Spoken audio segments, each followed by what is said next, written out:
Venice is one of the most beautiful, unique, and rich historical places on Earth. Due to these exact reasons, it is also one of the most visited places on Earth, along with the fact that it is a slowly sinking island. Last year, Lexi and I had the opportunity of spending some time in this gorgeous city and realized there were some things we were not prepared for, which we will discuss now. First on this list shouldn't be too big of a shock. I'm sure you've heard this one before, but there are a lot of people that visit Venice every year. To be more exact, there is about 20 million people that visit Venice every single year. Due to this high level of people, it makes walking throughout town quite a bit of a challenge, as the streets are already narrow as it is, and then you add in all the tourists and it makes it even more of a hassle to walk from place to place. I'll be honest you guys, something that really started to get on my nerves after multiple times of walking from one place to the other was that people would stop right in the middle of these narrow streets for, I love conversation, but for conversation or for to discuss where they're at. So if you're ever finding yourself to be standing in the middle of a street, more than likely you are probably blocking off these narrow pathways. So just step to the side a little bit or find another street where you can maybe pull off to. There's tons of them. So like basically like an alley, pull off to one of those, discuss things there, because it's a lot of a hassle to just kind of wait for someone to finish their conversation when you're trying to get to the place you have to go to when you're on a little bit of a limited time budget. When I first got to Venice, I quickly realized how tough it might be for someone who is lacking mobility there. I mean, being a physical therapist assistant, it's something that I know is quickly like, oh, how would someone do in a wheelchair here, and so on and so forth. And the honest answer is, if you have a wheelchair, you can certainly get by. It just might be a challenge from time to time. I remember when we first got there, we were seeing basically a group of Americans, a family who were vacationing, and they reached their first aspect of stairs to go over a canal, and we had to help them out because neither of them were really able enough to pull the wheelchair up and then bring them back down. But I can't imagine how tricky that trip was for them, because there are over 400 bridges in Venice. So you're bound across multiple of them, obviously not all of them, but a large amount of them, passing over canals and so on and so forth.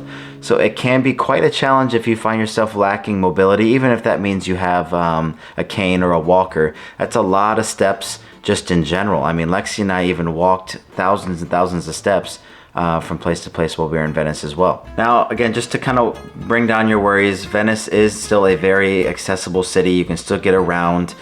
There are wheelchair lifts to take you onto the Vaporetto and off of the Vaporetto, which is the water bus, to get from place to place. So just know that there is that for you.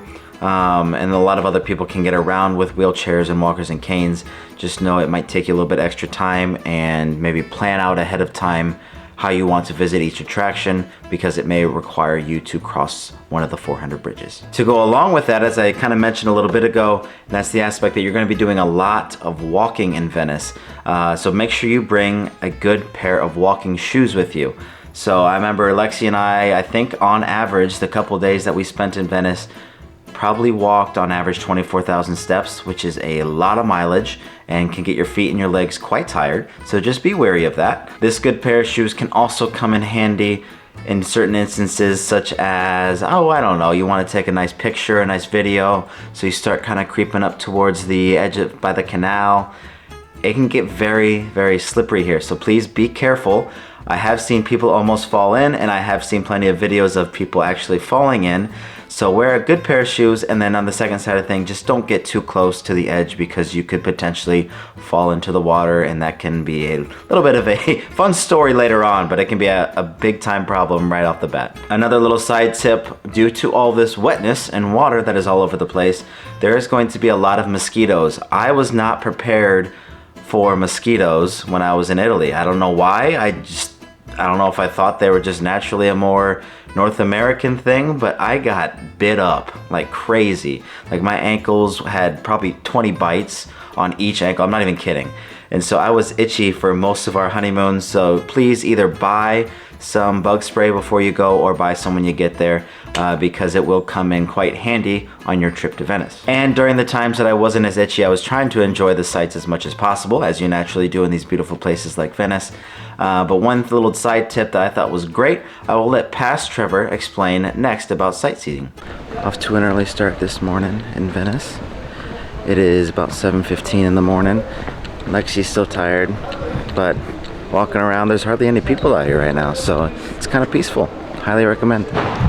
It's about 8 a.m. at Piazza San Marco, and there is hardly anybody here. So make sure to get here in the morning.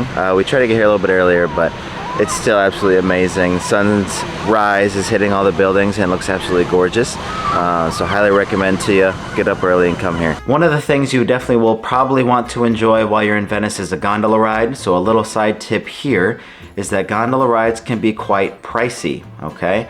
So if I were to go for just the picture, and that's all I wanted, you can hop on one for like 10 bucks. It'll take you about 20 feet and then back to its dock, and that's all there is to it. So if that's all you want, then go ahead and do the 10-buck ride. But these can range all the way up to $250, $300, and that usually encapsulates like the whole like long ride, gets you on the Grand Canal. It lets you see all the cool sights. But just know if that's what you want to do, you're gonna pay a pretty big premium for it.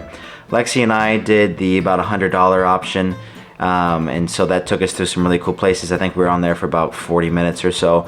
So just keep in mind that you're gonna pay a high price tag for a gondola ride in Venice, and that doesn't include a tip, which is something else you should do. Those gondoliers are professionals, they are awesome. So please tip them once you're all done with your ride. Shout out to Alvise, he was awesome. After your time on the gondola, you may be finding that you want something to kind of snack on, or you might want to grab a quick little drink. So something that I also was surprised at when I got to Venice was how awesome cicchetti, which is a great food, and aperitivo was. For those who don't know, cicchetti is basically like a bread base. You put like meat and veggies and cheeses and oils and vinaigrettes all on top of it. And they're a little snack size, like they're about the palm of your hand, maybe a little bit smaller. And there's a whole bunch of different varieties, and I am not going to lie, I think me and Lexi had this as a meal probably 4 times.